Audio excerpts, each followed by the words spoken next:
This is the summary created from the video. Lecture 40, Applying Soft Skills to Workplace.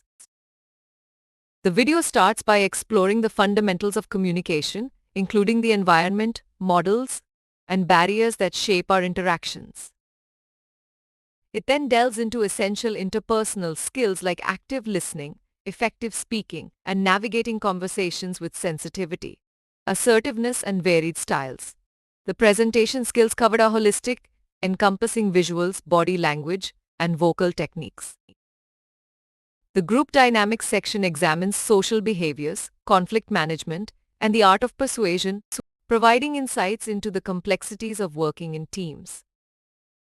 While the core soft skills are thoroughly covered, the video acknowledges other in-demand skills like dependability, coaching, flexibility, focus, process improvement, project management, technical literacy, research, work ethics, etiquette, self-promotion, and interviewing techniques. The video concludes by inviting learners to provide feedback through surveys, enabling cooperative learning for future iterations.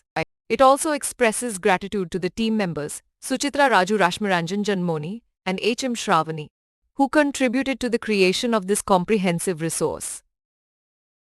Please stay tuned for more summary videos.